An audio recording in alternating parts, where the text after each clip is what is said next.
This is the dark side of devotion.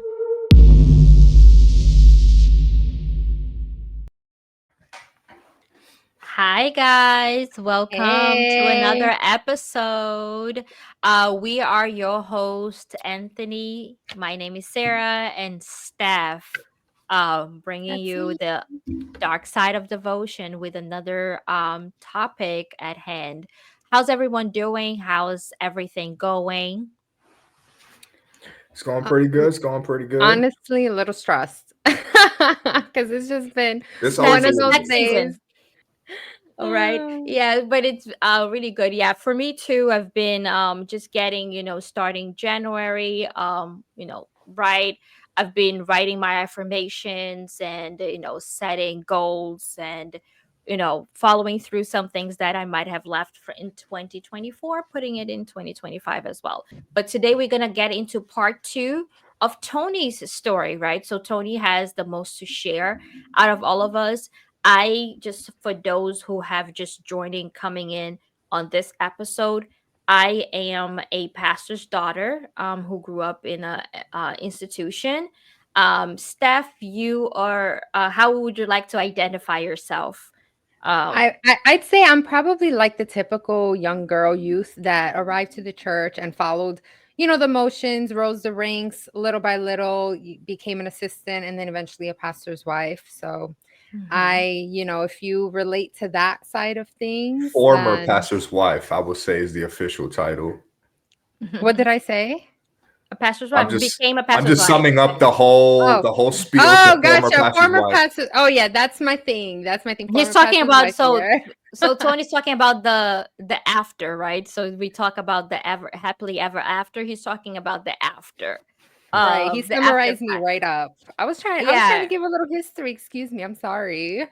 And No, for you me, good. You good. so today, without further ado, we're gonna get into Tony, who Tony left his story off with going through how he made it into the institution, and he took one big life changing decision that landed him as an auxiliary pastor in the church. So go ahead, Tony, take it away. Yeah. So, I went through all the motions in the church of a member, then youth group, assistant, and then within 3 months of being raised an assistant, I had already left my house to train to become a pastor. That's how quick things progress. And I remember the conversation when I had just turned 18. I was signing up for this class. The pastor was super excited because he looked at me and said, "Oh, you just turned 18?" I was like, "Yeah, I turned 18 today, actually." And he said, "Great. So the conversation is just with you. If you can get your parents to get on board, that's great. But you're 18 now. It's really just up to you. If you have faith to do this for God, then nobody can stop you." So he wanted to reiterate the fact that, you know, this was a great thing to do And and nobody could stop me. yeah, and do you know what happens if you were a minor? If anyone is interested to know. Hmm. They basically get emancipated. You become Hmm. as an adult. That's how they're able Wow. to move you to take you to out of state at some point. Now I don't think that they're doing it as often, but yes, the church has full ownership of you. Hmm. They become your legal guardian, and parents actually sign those documents. Actually, with my brother was that way. So Hmm. going back to what your example, that's why I was asking you if you knew what happened, because my brother, he was just shy of 70. He had just turned 17, and I remember this because he was in 11th grade in South Africa, and my parents were transferred from South Africa here to the US to do the work. And what happened was my brother told my dad that he wanted to do the ministry. He wanted to become a pastor as well. And my dad was like, "Are you sure?" He was like, "I'm sure." My dad signed his emancipation and he Hmm. stayed back in the Wow. church. So he I think he spent about, I think, 8 to 9 months in South Africa until he was transferred here once he had completed his um I mean in Portuguese is known as embored, the Hmm. and I'm not sure how they call it in English, but it's just the acronym of how they call it for the teachings, They right? Of they had the the acronym indoctrination, UBI.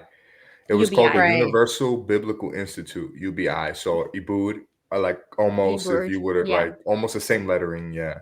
So those were yeah, like the boys training to be pastors, but weren't auxiliaries yet, technically. They were like yeah. in They that would, middle Yeah. stage, in yeah, they between were stage. just the recruits going into like become to learn to become a pastor. They would be, and then Tony, you're gonna get into more of that, and then I'm just gonna offer the perspective from like what I saw as my brother, and that was, I think, one of the hardest point. So let me speak from a relative where their family member is now going to leave home to become a pastor, right? So when my brother and I, we were always like, we were not always the closest, but he was the closest thing I had to like a friend, right? Someone on my corner. We would talk about it, we would share experience, we would get even in trouble together. I would get him in trouble, I think, more often than not, but that stays for another story. 10 But points my for honesty. Yes, right. I used to get him into a crap load of trouble with my behavior. So therefore, he was kind of like my confidant. If I got in trouble, I used to run to him and he used to be there for me, right? So when my brother decided to stay back, I remember to this day, I was in the airplane, I had window seat, and I was just looking out the window and I was literally crying because I didn't know how my life was going to be without my brother, because my brother was kind of like he was like my protector in school. I don't think I ever got bullied in school because of my brother, because he was always like that tough guy walking around very serious. um and then now I'm going to have to go through school by myself. Like, I'm not going to have anyone to talk to because I can't talk to unbelievers. Right. I had all of that in the back of my mind, right? Mhm. And that was tough for me to get to unpack. And then I remember that my mom was sitting next to me and asking me, "Hey, Sarah, why are you crying?" I'm like, "Oh, no, no. I'm just like, I'm going to miss Africa." But that wasn't what I was crying about. I was actually crying about the loss of my brother, because I didn't know how, if I was ever going to see him again. That's so valid too. Like he was a stability at the end of the day for you because you saw your parents so little as well. So he Mm-hmm. really was like a friend and just a stable person in your life. So definitely Mm-hmm. that's sad. Yeah. He was like the one who was always there, because my parents actually just dedicated their entire time between missionary work and in the church. They lived, breathed, and ate church. Like, even when my parents went to meetings in other states, it was just my brother and I. Like, I remember I learned how to cook when I was 11 or 12 years old. So I used to cook for my brother and I, and yeah, we used to basically kind of like, there was like a pastor's wife that would come in and check in on us, but for most part, we were by ourselves. I wouldn't say Wow. we technically raised ourselves, but there were times where we were by ourselves, and that in the United States would have been illegal, but that Yeah. happened. The statute of limitation is over for prosecution for my parents. I love that you add that disclaimer in there. Full disclaimer, happened a long time ago. Right. So then, Tony, so go ahead. You decided to get into the Yeah, so I got biblical. called to go to this class, and from the second that we got there, like the tone was set that it was all about erasing ourselves and all about basically becoming perfect, obedient servants. Mhm. The main thing that they kept drilling into us is that we cannot be disobedient, is that every man of God represents God Himself, and that even speaking ill of a decision or of something that somebody said that was considered to be a man of God was a sin, and that was Lucifer's original sin, rebelling against God. So they immediately started like breaking down our sense of self. They immediately like they worked in such a way to they leveraged basically like how much we looked up to them, and they keep giving us like these religious bypassing kind of terms. Like, you got to keep your eyes on Jesus. Even if the person over you is doing everything wrong, you don't say anything. You keep focused on That's God, wild. because you can't control anybody else, right? Like, this is Mhm. not what we're here for. You're going to see in this work all kinds of things. You're going to see people leave, you're going to see people fall, and they kind of mentally, like, how can I say, they want to jar you. Like, they'll throw all this stuff at you Right. to get rid of the shock value, so that later on Mhm. you're already desensitized when the scandals come out. Mhm. um and that was Yeah. like the main thing. We were as good as the work that we were producing, basically. Like, our Now, worth came from serving. now, Tony, quick question, right? While you were going through all of this, how much sleep did you have? So in Texas, they we did lose a lot of sleep in Texas. I would say on average, on a normal typical day there, maybe 5 hours, more or less. That being said, there's been times in the ministry that it was more like 2 a day. Right. But the very beginnings of it, they tried to work us extra hard in the beginning, but this was a class. So Monday through Hmm. Friday, we'd have to be there in a classroom, taking notes. And they started realizing that if they And worked how us too many hard, we'd hours? fall asleep in the morning. Yeah, how So many it was hours of counterproductive. schooling? How many hours did you have to sit there and like kind of listen to those lectures? Depends on the class. Each Yeah, class was a okay. little bit different, but it's probably 2 to 3 hours Hmm. every day. Hmm. If it was a different kind of class, maybe more, maybe less, but about 2 to 3.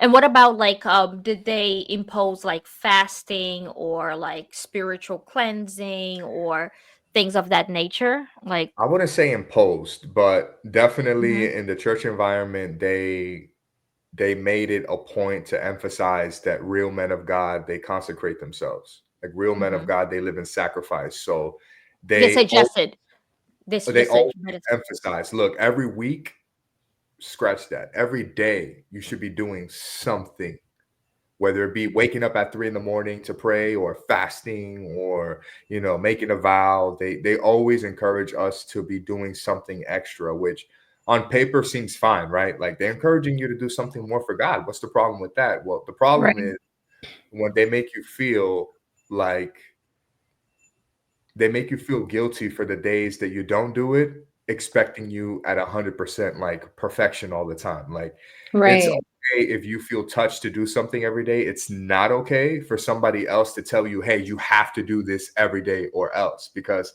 then it's not Mhm. a personal relationship with God. Then I'm just doing what I'm being told to do, like a Yeah. robot. And the only reason I'm asking you those questions, like how much sleep did you have? How was your diet? Were you like doing extreme, fasting, or were people in that class like being super religious where they were constantly saying like I'm fasting, or I'm staying away from food? Because those things, things like that is the recipe for someone to be brainwashed. Because when you are deprived from sleep, what happens to your brain is that you are going to become more susceptible to suggestions, right? Hmm. Right. When you're not getting a full night's rest, or let's say you're doing like all these manual labor, even though you get 5 hours of sleep and you think that that's enough sleep, but then you spend the entire day like like doing all Giving of out these flyers activities or and then running doing all around. Yep. these, your mental and your body is completely drained out of energy. And then also, if you don't get a proper diet, and I'm talking about a proper diet of like food that sustains you, you are going to be super susceptible to suggestions. And that is a very, very dangerous thing, because then you are not going to have time to simulate, right? You are not. So then being locked in a room where you have to sit for 2 hours listening to the same indoctrination, you are going to start eating that up and saying, no, this is Right. this is this is Hmm. my thing to do. And that's why I'm asking from that perspective, from a psychology standpoint, because those are the kind of the things that happens with people that they go in head first, dedicating their entire time, not giving them enough time to walk away and kind of like sleep on it. So like the saying that say, let me sleep on that. Hmm. It's basically saying, give me a moment to digest all of this information, and then I can make the right call, right? When you're not having time for you to kind of make the right calls, people are going to start making the calls for you. And I'm reading a book right now called The Body Keeps a Score, which I'm sure you read That's already. mine. But No, I haven't read. That is actually my next book after I finish the one I'm on. So it's a really good one. They're talking about how most people, when it comes to healing and abuse, trauma, the integration process tends to happen while you sleep and you're in REM cycle. So for you to, I work with sleep. It's actually one of the things I do for my job. So for you to be able to go into REM cycle, you need to be in a deep sleep state. You're really going to be in REM for, you can only really get there if you're at about an hour and a half, 2 hours in of sleep before you're in that deep restorative healing cycle of sleep. Yeah. And part of that is integrating like what's happened in the day into your personality. So when you are sleep deprived and you're constantly going through these traumatic things and you never have time to like integrate, this is where you start to accumulate that stress, that trauma, and everything else that comes with that. Like you're Absolutely. always in survival mode. So definitely in the class, we were all in survival mode and we were all put against each other as well. Like the bishops in the class, they made it a point to like, they rewarded snitching. Like if you see somebody saying or doing something that's not of God, you let us know, because real men of God don't let the snakes infiltrate, right? So they had all of us looking at each other like, are you really a man of God? Are you really a man of God? Yeah. And it's crazy because when you're in the system and you are a pastor and a wife, it's the exact opposite. It's like, why are you snitching? Why are you telling on this person? Like, stay in your lane. Isn't it like that? Like when you're in there, depending on who's over you and, the amount of favor they have, you can't just go snitching, even if they did something that was questionable. It's like you'll receive the backlash of that. So Yeah, that's and it kind of creates like an environment of mistrust where you guys are all on the same boat, and now you are basically like against one another. It's every man for themselves, right? So it creates kind of that environment where it's hostile. You don't trust each other, and then the one that is the snitch is going to feel like he's doing the right thing on snitching and also getting advances because he's like, oh, the whoever is the leader of leading that class is going to be like, oh, I can count on this one to always report back, right? It's And funny you say that right there. There was so many pastors that when the first class finished, right, there was 8 of us that passed. So we're all getting shipped out to help a pastor for the first time. Nobody wanted us. And when I tell you, That's how hilarious. desperate pastors are to have an auxiliary. When I tell you, when the first class was over, nobody wanted somebody that came from that class because, and I heard this from pastors' mouths, they said, no, we didn't want you guys. We don't want no mini versions of that bishop spying on us and reporting back every week to the leader, because we had to send a weekly update email to our leader when we were helping that, when we were in the second level of the class. So the first level, 18 of us all together under the bishop's care, right? After about 5-6 months of that, those who still remained, which was only 8 of us, they got shipped out to help out a pastor. And then those that remained for like another 6 months, they got raised to be like consecrated auxiliary pastors and kind of officially start their ministry, if you will. So, but nobody wanted those guys because they knew that of those weekly updates and they'd be held accountable. That's crazy. What shady business these pastors were doing that they don't want these young male willing to serve, fully trained. You don't even got to worry about that much. So even that was not like enough for them to want you guys. That's crazy. Yeah, and let me just tell you, fully trained, quote unquote, because you don't get training. Did you leave that class with like some type of certification, like counseling certification No, or theology for sure, certification? Yeah. When I said any fully trained, certification. I definitely meant fully trained. Indoctrinated. That's what I meant. Fully indoctrinated. There was so much. I mean, it's a class, quote unquote, but I'm telling you, the only thing that they taught us was work nonstop and obey. That was the recurring theme. When I'm telling you that they didn't teach you how to preach, they didn't teach you how to interpret a Bible, they didn't teach you how to have a relationship with God yourself. They, according to them, you should already know all that. If you don't, he's like, if you made it this far and you don't have your own relationship with God, then that's on you. Is it? Because I was just an assistant for 3 months and you decided that I was a great candidate for this. And there's some people that weren't even assistants. There was a guy that was in the church for 6 months. He wasn't even sure if he had the Holy Spirit, and he was grabbed for this class. So by their own standards, this guy should not be here laying hands on people without even the assurance of having the Holy Spirit. So what you're saying is that all of you guys were just freestyling, like. I wouldn't even know freestyling. That would be like an insult to freestyle to call it that. But like, like it wasn't even that. Like we were all flying by the seat of our pants. Can you describe a little bit like the kind of work you guys did there? When you say that all you were taught was to obey and you guys were put to work. Well, I mean, work is evangelizing at that point. Like we got sent to Texas because the English church in the US was super weak. And the headquarters was in Texas, and they were starting to try to focus on building the English side in the US. They were embarrassed that the church here was only primarily in Spanish strong, right, with the immigrants. And they wanted to grow within the language of the country. So we were in the street evangelizing day and night, basically. That was the majority of the work. Outside of that is the behind the scene things that people don't realize. Like every day,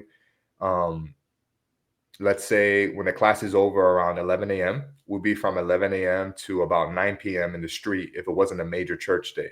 So 11 to 9 in the street, to the point we wouldn't even come back to eat lunch sometimes. They would have the guy in a van, one of the other students, have lunch bags and just go to the street, drop off the bags. We'd eat right there, wherever we were, downtown or the jail or wherever we were. We'd eat right there and just keep going. And he'd also bring a big stack of flyers with the lunch. Like, okay, here's to last you till this time, this, that, the other. Did they ever, for any reason, forget like to give you guys lunch or anything like that happen? Oh, that happened to me a few times, actually. So about three times. About three times we got forgotten. The worst time, I'll just tell you the worst time. The worst time that I got forgotten, it was like 4 of us. And we were in the, downtown. We were in the downtown area, like by the jail. And we had been there from like noon till about, I want to say it was like 7 o'clock, right? And around 3, we got our lunch, which is okay. We got lunch. Cool. Usually we get a snack around 6:30 or 7 if we were going to stay out till later evangelizing. Nothing happened. So we figured, all right, somebody's going to come pick us up pretty soon for like something else. And then it's like 9 o'clock and 9:30. No. We've been out there from 12 to 9:30 in the same spot, right? And it just so happened that the 4 of us that were in this group, none of us had a phone because a campaign had just passed by. And the only thing that us young guys had that meant anything to us was our cell phones, because that's the only thing we would use to like reach out to our families, right? Outside, in this time, outside of having a cell phone, like we weren't allowed to have, at that time it was MySpace, not Facebook. We weren't allowed to have any social media access or chat people or anything like that. No internet access. It was just, we had to be locked into what we were doing. So basically we gave up our connections to isolation. Our family. Isolation. But we also isolated ourselves from them because we were all together with no way to reach out and that makes no sense. Hey. So it wasn't until the end of the day where they're getting ready to go to sleep, right? And they realized that there's some extra trays, right? And the good-hearted guys, these single auxiliaries, they're like, hey, there's extra food here. Can we eat it? And the guy's like, what do you mean there's extra food? The auxiliary pastor, he's like, there's never any extra food. They make exactly the right amount for you guys. How many extra plates are there? There's 4. Okay, that right there is. And then he's like, wait. There's 4. The guy was getting ready to go to bed. He's in pajamas already. Why is there 4 extra dinners? And then the dude's like, we forgot somebody. And then the guy who was the driver, he was like 36. He had no business in this class. He just in this class because he was kind of forced into it. He was like, I forgot the guys. And it was a whole ordeal, man. We were starving. There's just so many things. So you guys were in Texas, right? It was this in the winter or in the summer? Oh no, it was like it's hot as fuck in Texas. Oh my Bare god. minimum 2,000 degrees outside. We hadn't drank I can anything only in imagine. I forever. can I only was We're gonna out ask imagine of you, did you Tony. money. have water? You didn't even have water. We didn't have That's money to fucking buy anything. insane. We were Seriously, just who like organized this? raisins. We Because look like raisins standing in front of no that like food, no water, no courthouse. phones to communicate. That is wild. That was so poorly like I can organized. only imagine like Tony coming back with like chipped lips, I was mad, bro, Oh, and because you chapped know I'm lips. just like, bro, like, yo, Oh, baby. they I'm lucky so they had sorry that Christian already happened to version of me back you. then, because Wait, man, what? I'm said they're the lucky that I Christian was version Christian of version of Tony. me back there. That's funny. Now, but yeah, Yeah, I mean, things like that would happen, and That's I mean, crazy. these are and things you that guys would. happen. So, what was your first reaction? Like, it's someone coming in and saying like, "Oh, we forgot about you guys. I'm sorry," and you're like, "Oh, just glad to do the work of God." No, we were all pissed because we knew who was responsible for that. We were all like, bro, you left us for hours, like with no food, nothing to drink. Like, you're in this class too. You know what that means That's for us. Like, insane. we missed our But meals. Like, we didn't have anything. We And even ran also, out I of feel flyers. bad. Like, we were just sitting around, like, we like, don't have anything to give out. We Damn. ran out hours ago. Like, we were just sitting there talking at that point. Like, it you guys are was, lucky. You guys are lucky that somebody didn't report you guys to the police. Like, there's Loitering. That's we were true. outside of a But jailhouse too. Like, we that's were whoa, outside crazy. of a whoa, jailhouse.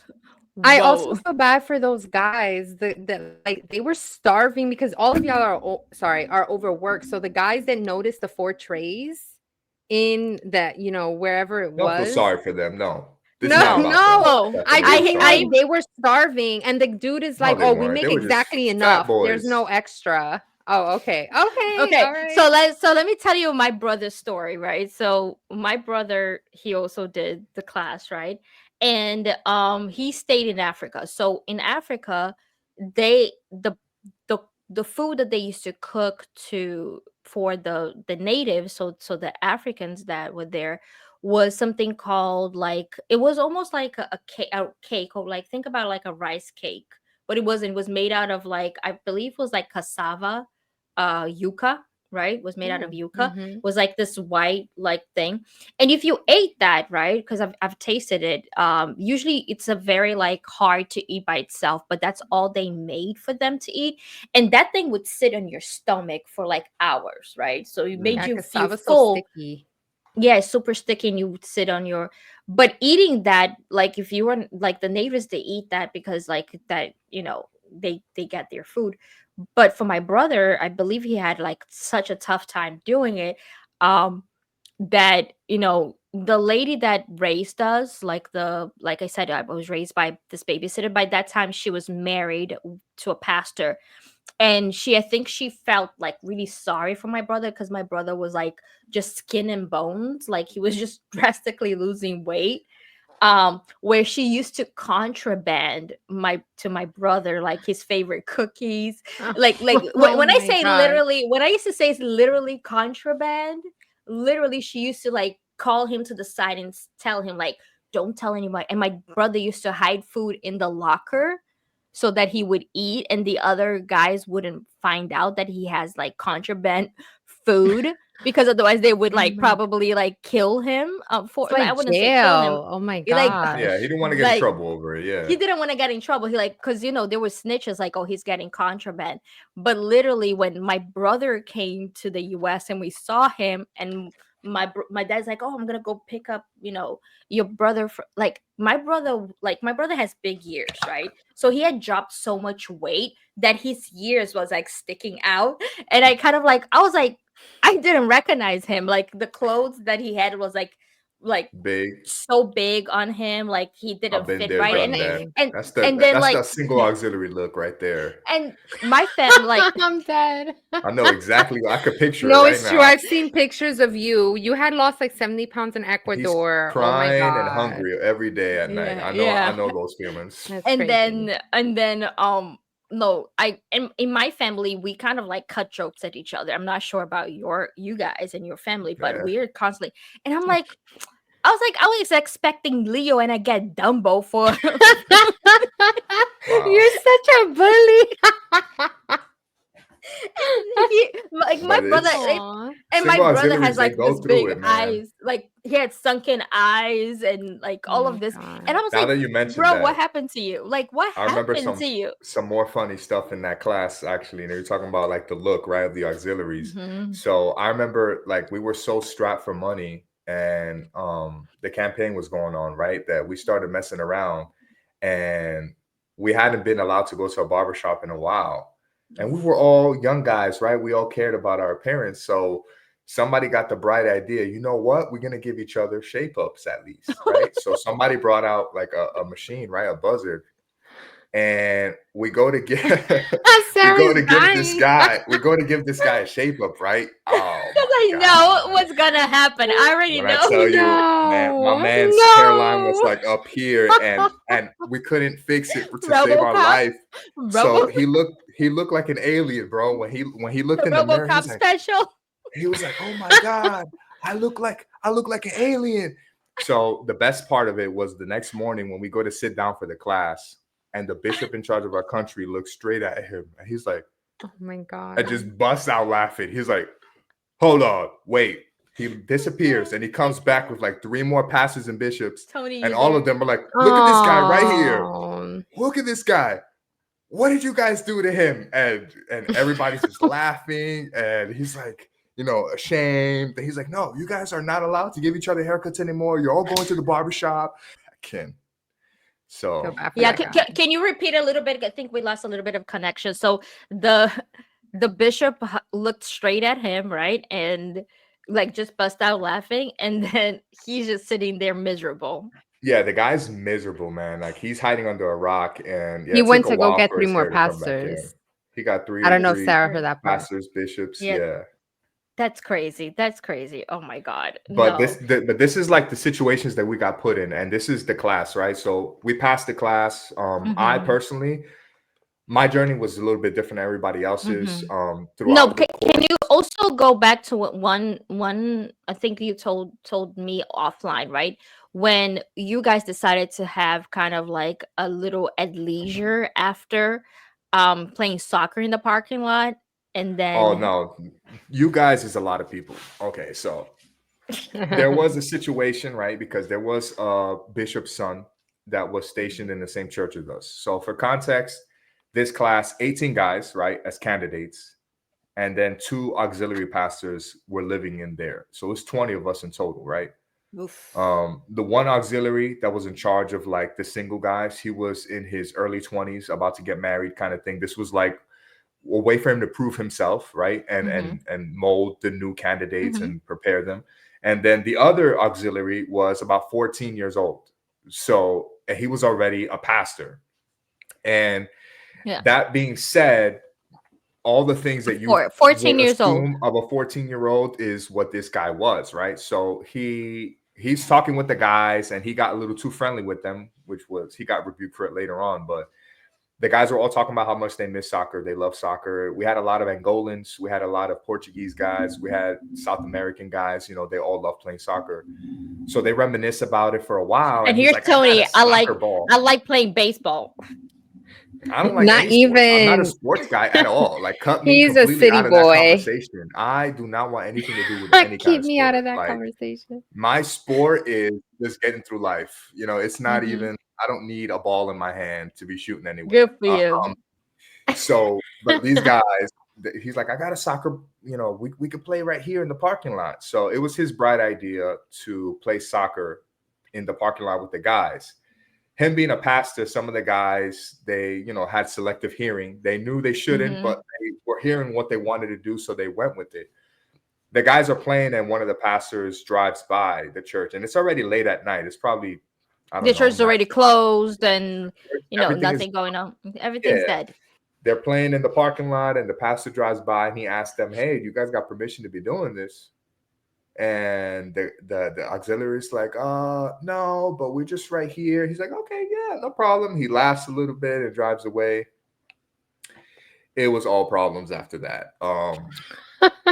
Like It's always And nobody downhill from expected there. it because they finished their game, they had dinner, they took their showers, 3 in the morning. I love that they just let you guys like just do whatever. Yeah, Like, let them. Right, Yeah, right. have fun, guys. Have fun. 3 in the morning, one of the bishops runs into the room with an air horn and just goes off, running through the dorms. Wakes up all the guys, makes them line up, and and and and this is to become a pastor, right? This is no way, shape, or form yeah, the army, right? This is this is not I not the was gonna army army. say reserve. Well, Okay, military. gotcha, we gotcha. were No, told that that just we want to were make like an army for God. So we were, expected to be okay with being treated like we were in the military. So basically the bishop was like, so I heard you guys like working out. I guess you guys aren't tired enough from all the work. So let's go work out then. You got 5 minutes to be downstairs or else you don't get lunch for a week. And now it's 20 guys scrambling, running around, trying to get dressed, right? Like trying to put shoes on and all this stuff. There was a guy that he usually used glasses and he popped one contact on and he didn't have time for the other one. He just ran Oh out with just my one contact. God. I didn't have time to put socks on. Like I got dressed real quick and I just put my sneakers on and I ran downstairs because 5 minutes is not a lot of time. And especially under the circumstances that we were in, Yep.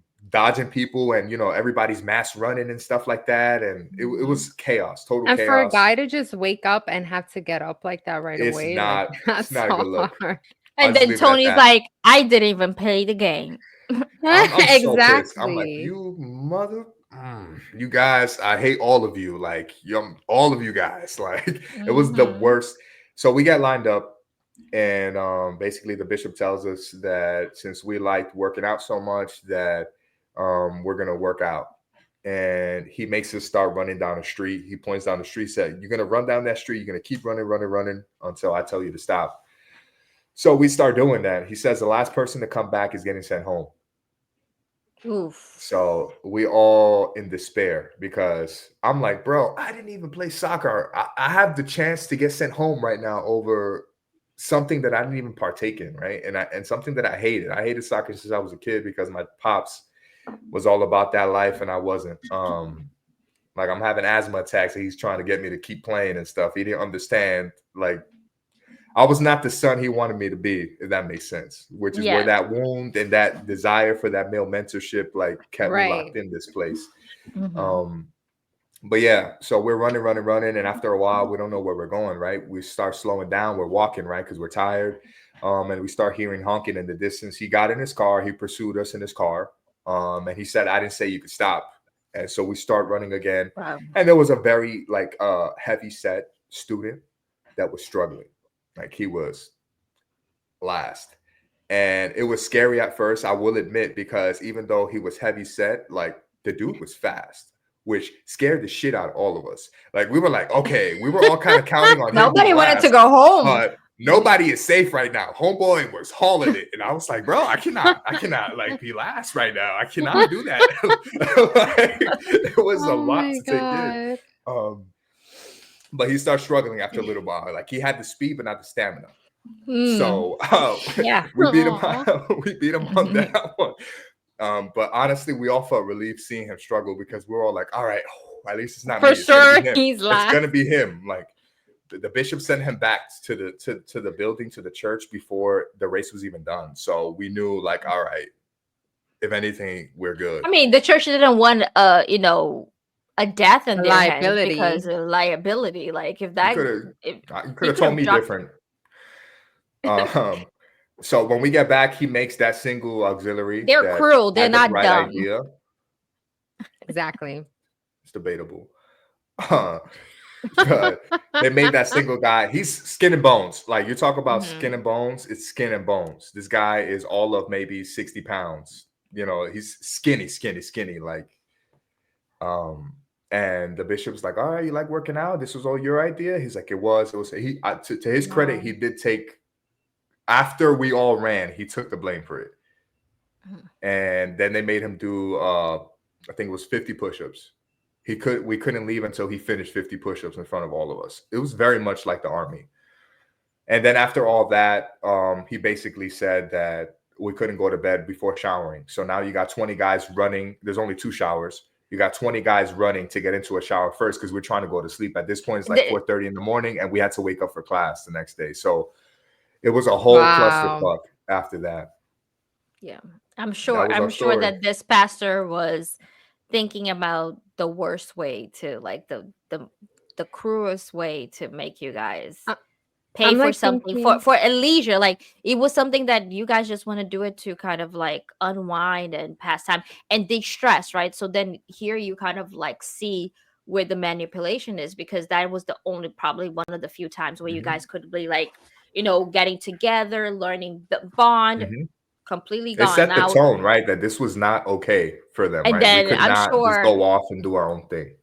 And then I'm sure that you probably were like thinking like, these guys are like, right. because of them I'm having to do this. Like it's I chose to like follow the rules, and now I'm still paying the price. So it Hmm. kind of creates that animosity around Yes. each one I of was gonna every one of mention guys. that. The Absolutely, it animosity, did. just like, And for the Yeah. rest of that class, we didn't respect the guy. Like I'm gonna say his name because it's a very common name, right? Like his mhm. name was Luke, right? So we were like Lucas. We were like Lucas, it's your fault, man. Like the rest of the day, we're like, it's your fault. We made him take a shower last. We're like, no, bro, you didn't make us go through all that to then be the first one in the I shower. think he You're left the last. church, right? If Eventually, yeah, that's he the I'm did. not same sure. But one we I'm were thinking mad. about. Like Yeah. we were mad at the guy, and there was no like respect there anymore after that. And Not only that, but I'm thinking like, the fact that all of you guys had to get punished over just one or a few people's mistake or whatever, it creates that kind of environment where you're also trying to keep other people around you in check. Like everyone's trying to control each other because it's like, nah, bro, I'm not gonna get in trouble for this. So you better like sit down, get your mhm. job done and stuff like that. So There was a it lot of that doesn't. going on. Right, there's no, like, real brotherhood or camaraderie between you guys, it's, like, the exact opposite, so Just like with the Mhm. pastor's that's kids, right? a You would lot to unpack. expect that you would be able to bond over like shared experiences and struggles, but it turns Yeah, out to Hell be like the no. opposite because Hell being no. vulnerable puts you in a place where you're vulnerable, yeah, Yep. right? you And have to it's not be okay there, right? We have to be Mhm. like stone right, cold, you have to be fake or war put a face mask And on on. around other people. we always had to kind of like think about like whenever we if we were invited somewhere or we spent over, we always had to like have in the back of our minds like, careful what you say and what you do, that Right, that will be taken back to so and so's parents, and they're going to use as ammo to kind of get your parents in trouble. I feel like the pastor's kids were always used as kind of the way of getting pastors in trouble as well, like, oh, your kid mm, said this and that. And we right, were basically like snitches on our parents, because if we said, oh, but at home I do something like this, that it's like, like I'll give you guys an example, right? So let's say my dad used to drink wine at night, and I let that out, that my dad liked drinking wine, because it was part of the rule of not drinking at all, right? My dad would be called out for it. Like, your daughter says that you drink, right? And now you are an alcoholic. And it was like this whole thing. So Mhm. children was just as much as like auxiliaries were used as kind of ammo to create an agenda. And then he kind of created also like the parents could lash out like my parents did most of the time. I used to get punished or beaten for like small little things. Like, I remember when I was little, I used to, because I ran like kids are supposed to do, like, when you're in the playground running. Because I'm in the church the entire day, I want to, like, I have this pent up energy and I want to run. I ran and played tag with the other kids. I got beaten. It got to a point where my mom got so fed up with us like making these little things, that my mom started, like, every time we did something wrong, my mother would write in this book until we reached a certain part or like a certain amount. And then she would beat us, like she had like an amount of lashes that we would get.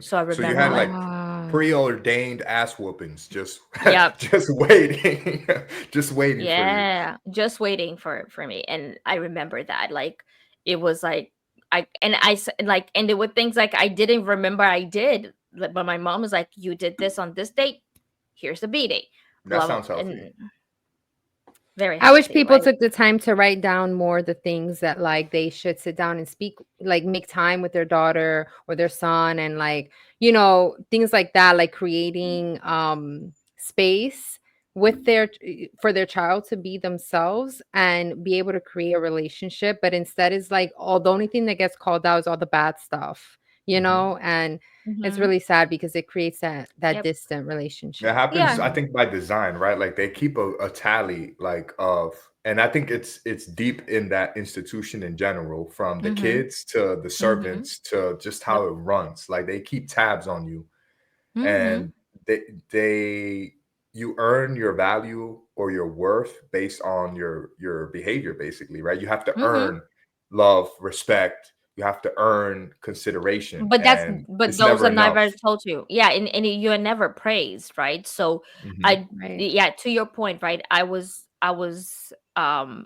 called out, or my I was called out more for the wrong things I did rather than praised for the Hmm. good things I did. So for me, it was like I always wanted to be praised, and I was never praised. Like if I went to school and I passed, like let's say I got some good grade and I came home like, oh, mom, dad, I got a good grades. My mom is like, that's what you're supposed to do, right? It was never like, hey, Hmm. great, good job, and Wow. all of those. No, but if I also failed, was also in questions of me getting a beating as well.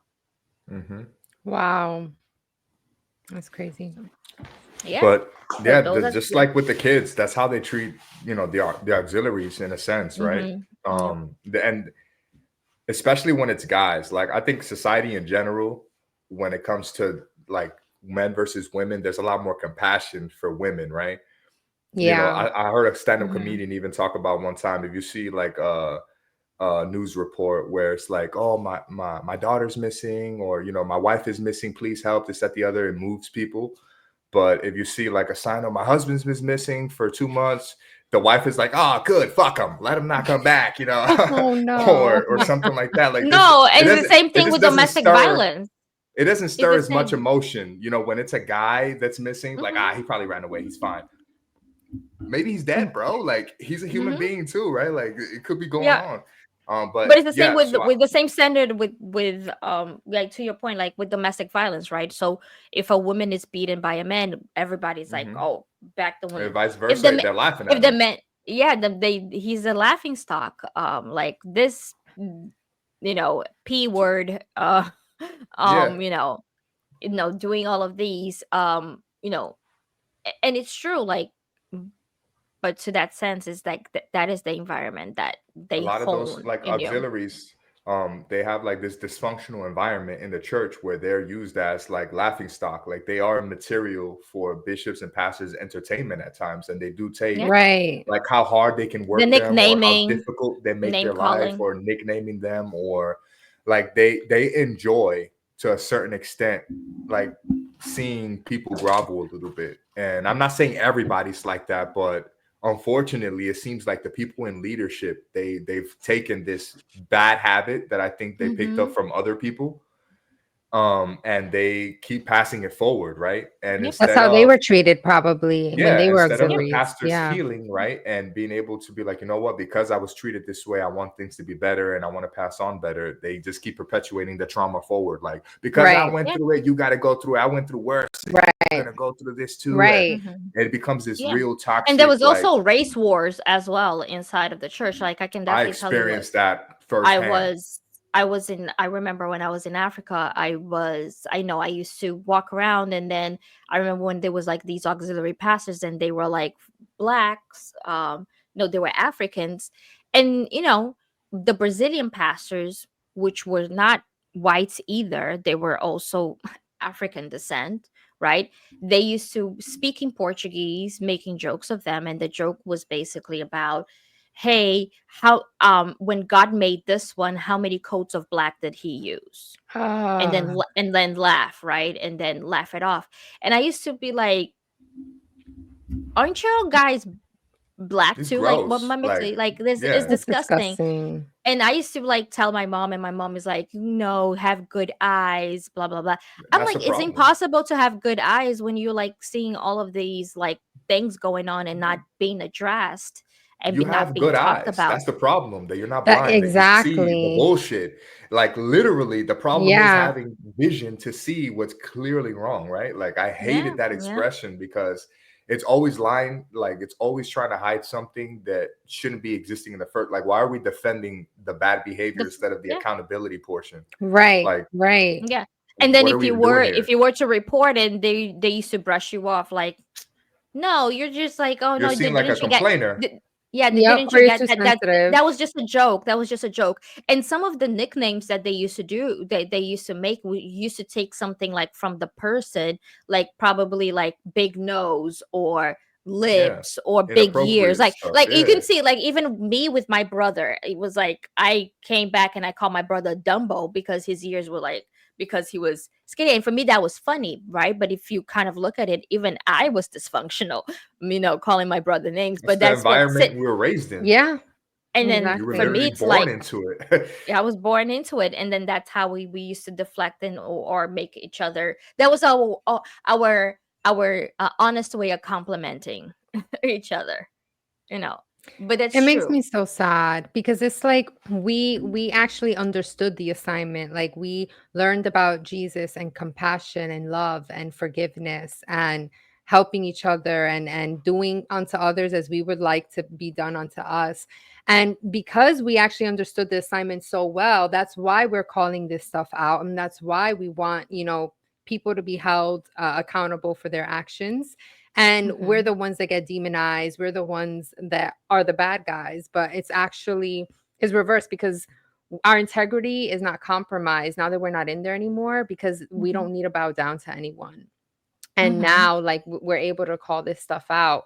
And so it's so crazy how everything is backwards, but a lot of Hmm. people won't get that. But I know that a lot of the viewers do, and that's why they're and watching and I you and want have it's to resonating. realize, and for parents that are listening, if you are a parent that you allowed your child to go into this institution and you don't understand why today your child probably has a lot of resentment against you, is because you put them into that position where they didn't feel like you had that you had their backs when they decided to back out and say this isn't for me. And Right. you know and you have to realize that like for a couple of years I held into a lot of resentment against my parents. A lot. I felt like my parents didn't have my back.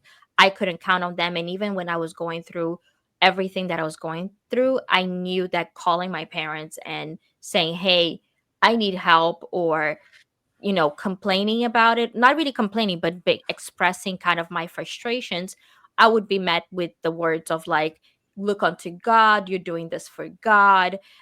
Just remember, don't look to the bad examples, keep going. But then I'm like, but when does the injustice end? When does Mhm. the It like won't. these It's all you religious know bypassing. It's just It yeah, excuses is. to keep the behavior going. yeah. And then Yeah. parents need to kind of like realize like, hey, you know I kind of allowed this thing to happen and I didn't know that was happening in the background. Let me try to understand. And sometimes when we try to have conversations with our parents, it's basically like, oh, it's in the past. It's in the past. Forget about it. Like you holding on to grudges or you holding on to this. It's not grudges. We just want to make you understand that this thing hurts us deeply, and it kind of messes our relationship with our parents, where we don't want to kind of just not, like, we don't want to have that relationship with you because we know that you're going to deflect from the issue and not like say, hey, I made a mistake. I understand where you're coming from. I going to I could have done better. I could have handled this thing differently, and I am sorry. And we Right. never hear that from our parents. Our parents are not never the ones to say, "Hey, I'm sorry." You know, and that's one thing I want people like our viewers to understand. Like, if you're ever thinking, trying to get closure on why your child today doesn't want to have anything to do with you, maybe try to sit down with them and say, hey, can you tell me what you went through, and can you Right. share with me, share with me, like, what was the situation inside. And most likely you're going to start opening the door to have an honest conversation about all the things that went on, all the things Mhm. that you you know that happened behind your back, that you weren't there to protect your child, like your child, you left your child unprotected. Yeah. For Tony's case, like he decided to go on that, but your mom didn't push you to do it, right? But I've seen many moms to say like, oh, my dream is to have my son serve on the altar. My dream is to have my daughter as a pastor's wife. You have to realize that what you are asking is for them to go into this really toxic space, Hellhole.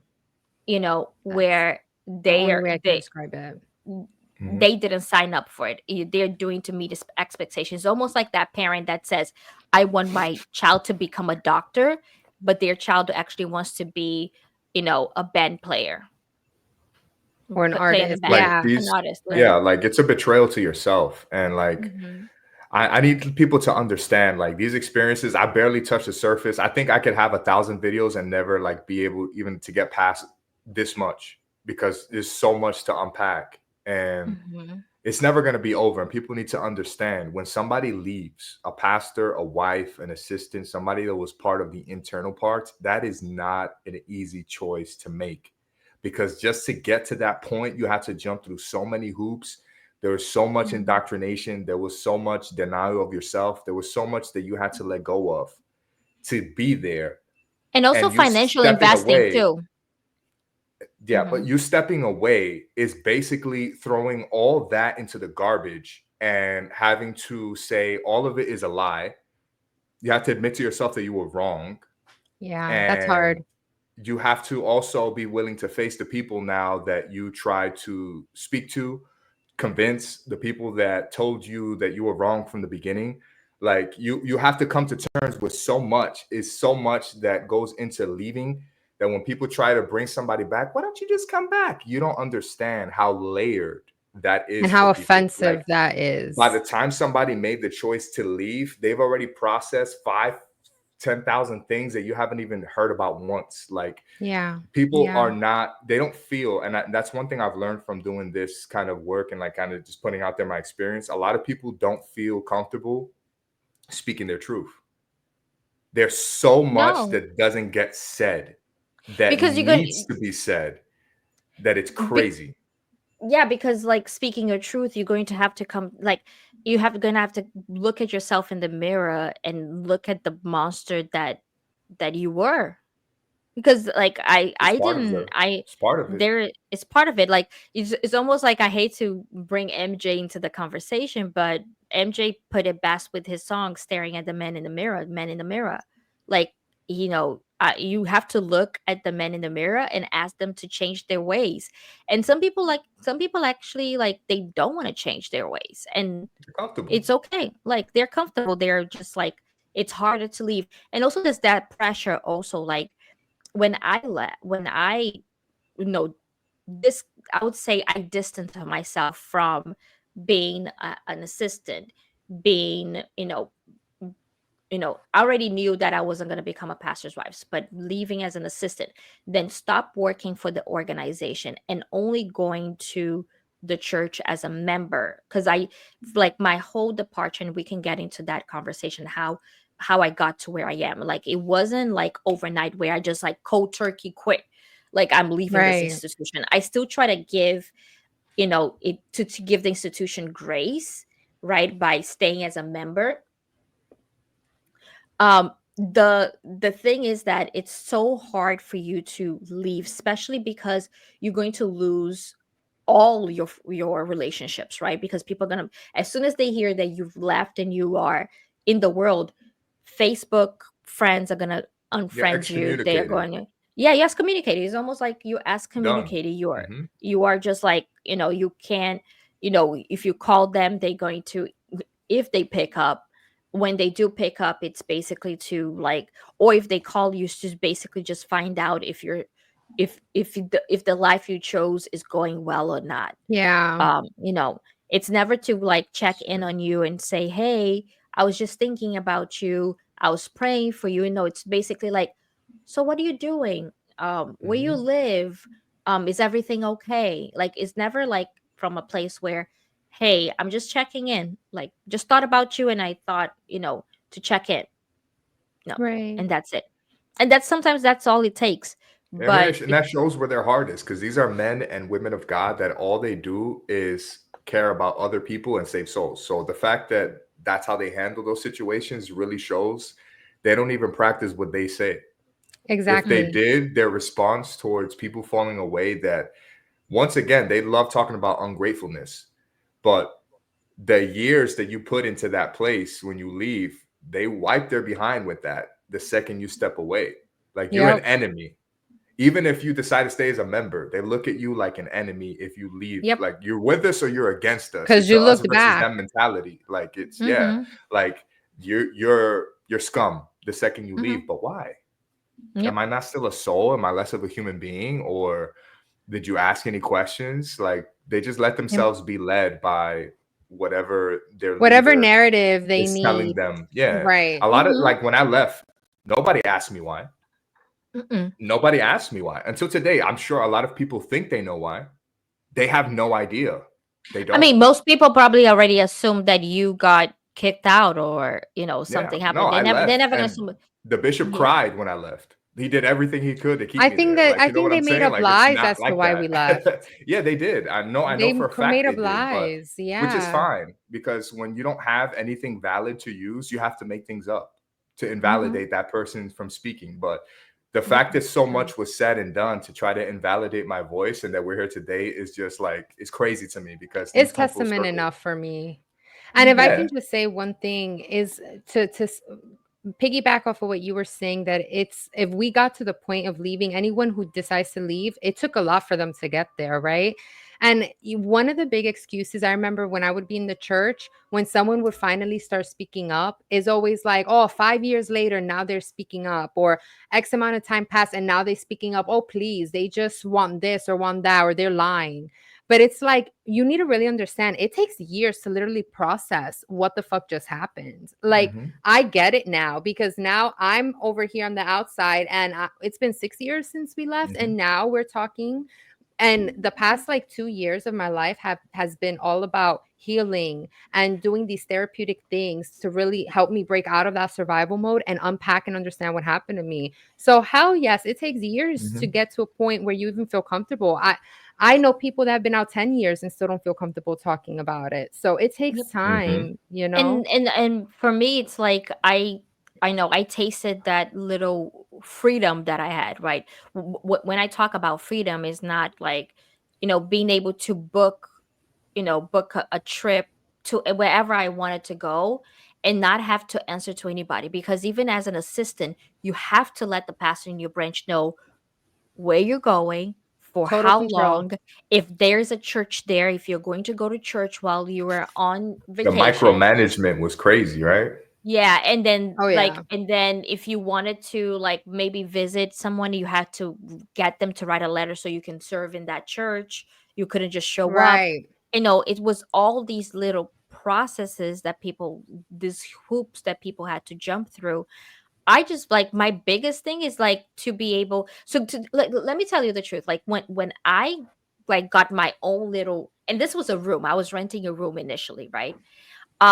It took actually a very long time for me to hit REM sleep, because I never slept for under REM for more than like 30 minutes to an hour. And I realized that after like the wearable technology came in and kind of tells you like your sleep Yeah. patterns.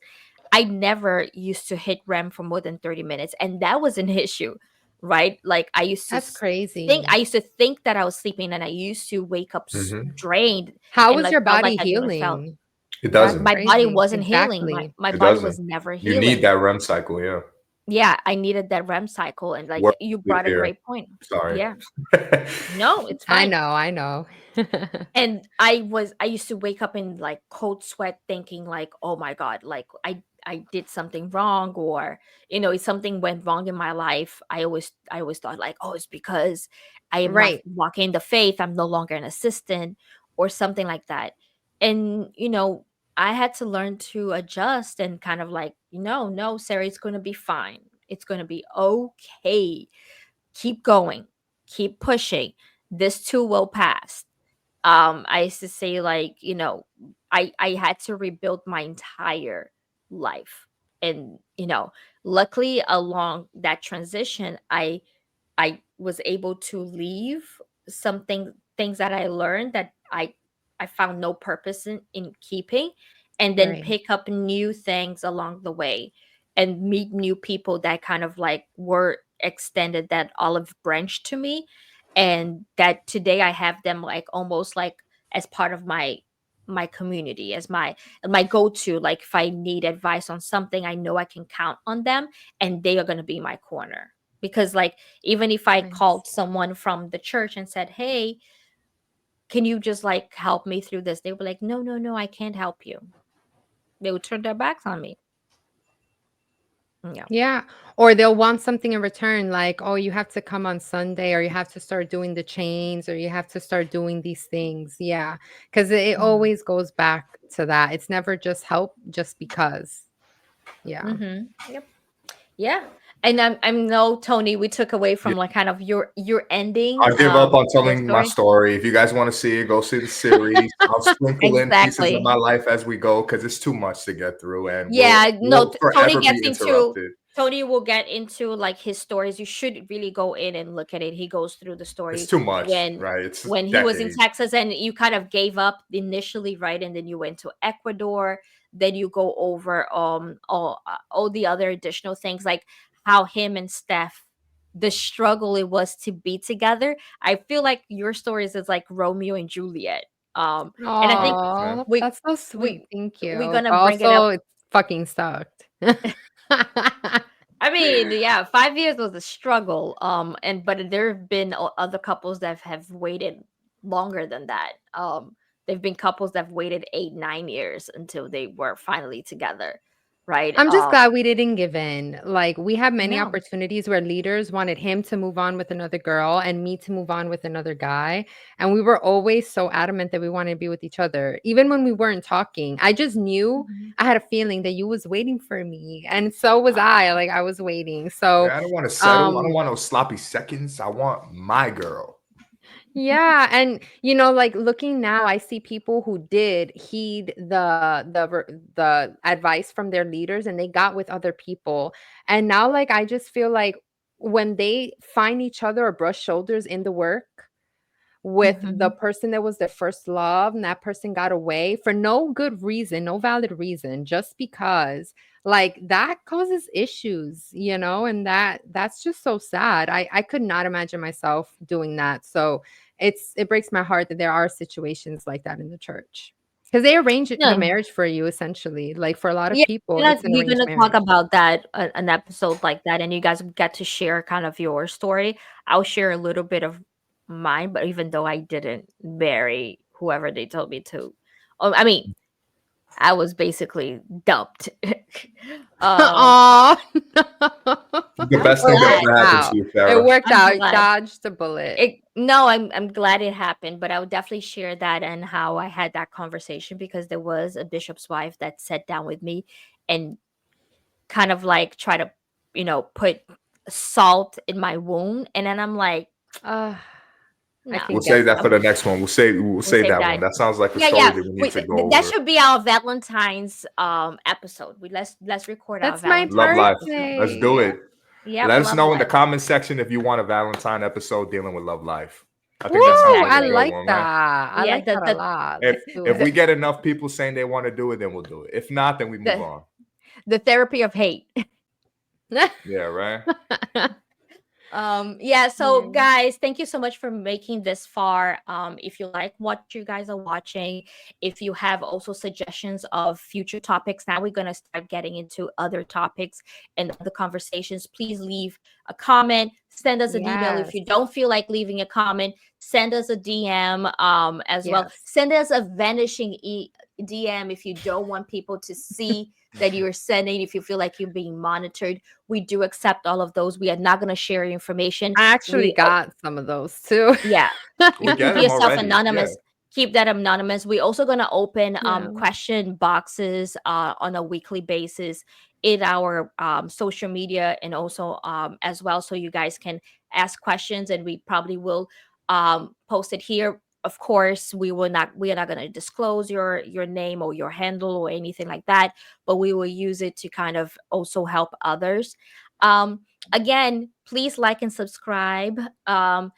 Share, Steph. share, Yeah, share. exactly. There Steph, are what oh, are sorry, go our ahead. social media handles? TikTok and Instagram. It is the dark side of devotion. We've made it easy. It is the same handle across the board. And I just wanted to say, if you know someone that you think would get anything good from this episode, please share it. A lot of people have found us because of that, precisely because someone, whether it was a sister or a cousin or a friend, like they shared it with someone who they knew had a bad experience with the church and has been going through a lot of hard times trying to unpack the trauma and everything. So we're here. We're your crew to help you heal and unpack. So follow, like, subscribe, and share. Thank you. Yes. And then Tony, any final thoughts? Also, how will they send us an email? Once again, the dark side of devotion. Send us an email if you have questions, comments, doubts, or if you have any suggestions. At gmail.com. Once again, yeah, at gmail.com. Once again, it's all about community. So the more we connect and realize that these experiences are not as rare as they make it seem and that they happen everywhere, all different colors, shapes, sizes, countries, right? I mean, it's a global issue. So let's connect and help each other to move forward. Yep. And also just remember that we drop new episodes every Wednesday. So tune in as well if you would like to get, also click on the bell button to get notification when we drop the next as well. And thank you so much for watching. Until next time. Bye bye.